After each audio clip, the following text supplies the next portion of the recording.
Have you ever wondered how Australia got its name? It's a question that seems simple, but the answer is layered with centuries of myth, exploration, and imagination. The name Australia feels so established, so permanent, that it's easy to forget its origins are surprisingly complex and full of intrigue. The story begins not with the discovery of a continent, but with a legend, a myth that obsessed European mapmakers for centuries, fueling their dreams of uncharted worlds. Australia's name evolved over hundreds of years, shaped by ancient theories, daring sea voyages, and the ambitions of powerful empires seeking to expand their reach. Long before Europeans set foot on its shores, a vast southern land, Terra Australis, was already a fixture on their maps. It was a place born from speculation, a blank canvas for the imagination.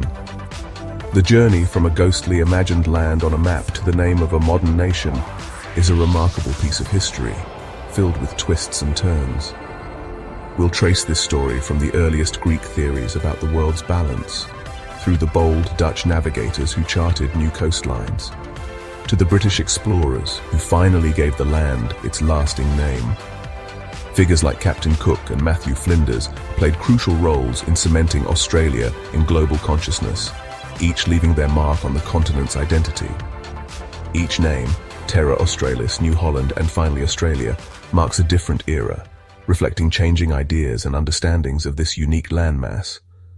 So let's set sail back in time, across oceans and centuries, and uncover the surprising truth behind why Australia is called Australia, a name that carries echoes of myth and adventure. This is a story that connects ancient philosophy, the age of exploration, and the birth of a nation.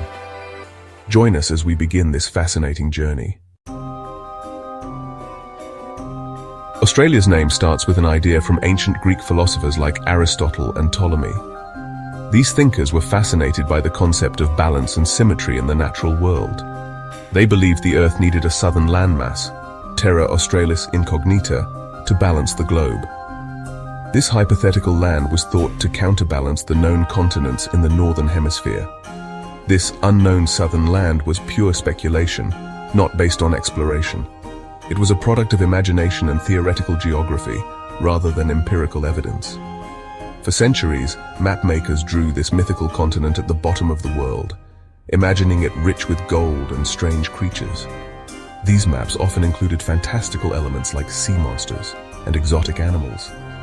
The myth of Terra Australis drove European explorers to search the southern oceans, hoping to find immense wealth and power. They embarked on perilous journeys, driven by the promise of untold riches. Every voyage south was partly a quest for this legendary land. Navigators and explorers meticulously charted their courses, always with an eye on the horizon for signs of the fabled continent. When explorers finally reached the real continent, the name Terra Australis was ready and waiting. The discovery of Australia was a momentous event, but the name carried the weight of centuries of myth and legend. The dream of a southern land left a powerful legacy, embedding the idea in European minds. It influenced not only maps but also literature and art, shaping the way people thought about the world. The real Australia is much smaller than the myth, but the name stuck. The continent we know today is a far cry from the grandiose visions of ancient philosophers and medieval mapmakers. The myth laid the groundwork for the reality to come. It set the stage for the exploration and eventual colonization of the southern hemisphere. And so a legend became a label. The name Australia is a testament to the enduring power of myth and the human imagination. The Dutch were the first Europeans to systematically chart Australia's coasts. In the 1600s, Dutch sailors like Willem Janszoon and Abel Tasman mapped the western, northern, and southern shores. They proved Australia wasn't part of a larger polar continent and named it New Holland, New Holland. Dutch charts replaced myth with real geography, but they saw little value in colonizing the arid land. For 150 years, the continent was known as New Holland, a testament to Dutch maritime prowess. Yet the Dutch never claimed it as their own, leaving the door open for others. New Holland marked the first sustained European contact with Australia, but the name would not last. Another power was about to change everything. In 1770, British explorer James Cook arrived on Australia's eastern coast, forever altering the course of the continent's history. His ship, the HMS Endeavour, anchored off the unfamiliar shore, marking the beginning of a new era for this vast land. Cook's official mission was scientific, to observe the transit of Venus and chart unknown lands. But he also carried secret orders from the British Admiralty, instructing him to search for the fabled southern continent, Terra Australis, and claim it for Britain if found. After meticulously charting the coastline, Cook claimed the entire eastern seaboard for Britain, naming it New South Wales. This bold act laid the groundwork for British expansion in the region. Unlike the Dutch explorers who had visited the West, Cook saw the land's potential for British settlement and resource exploitation, envisioning new opportunities for his homeland.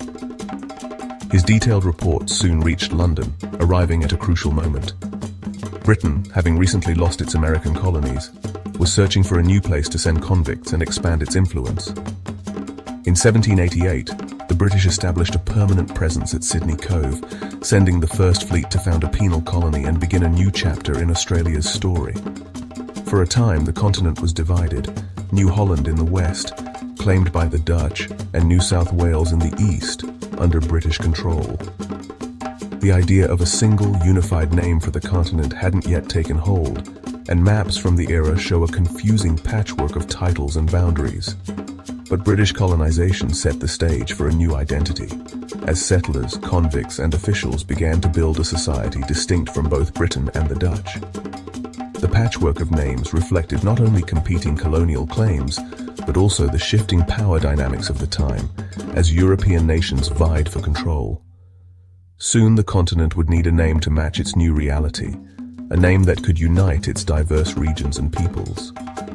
The rise of the name Australia was just around the corner, signaling a new sense of identity and unity. Let's see how this transformation unfolded and how Australia finally got its name. Matthew Flinders, an English navigator, was the driving force behind the name Australia. Arriving in 1795, Flinders believed the continent needed a single, unifying name. He completed the first circumnavigation of the land, proving it was one vast island. Inspired by old maps and the legend of Terra Australis, Flinders began advocating for Australia. He argued it was more fitting than New Holland or New South Wales. Though authorities resisted, Flinders published his journals in 1814, making his case in a footnote. The name started to catch on with the public and map makers. Flinders' advocacy planted the seed for the continent's new identity. Australia was poised to become official, but what about the names that came before?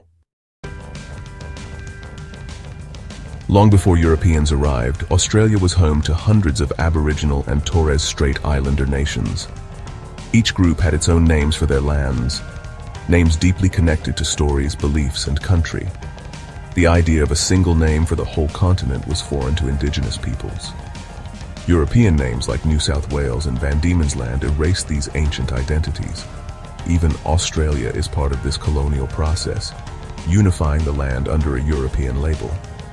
Today, there's a movement to revive and recognize Indigenous place names, often through dual naming. Names like Uluru Ayers Rock reflect this growing respect for First Nations history. These names add depth and meaning to our understanding of the continent. They remind us that naming is about power, history, and belonging.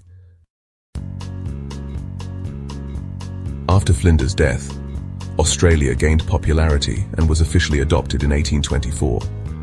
The old name, New Holland, faded away. Today, Australia is central to national identity, evoking landscapes, wildlife, and a multicultural society. But the name also carries the legacy of colonization and dispossession.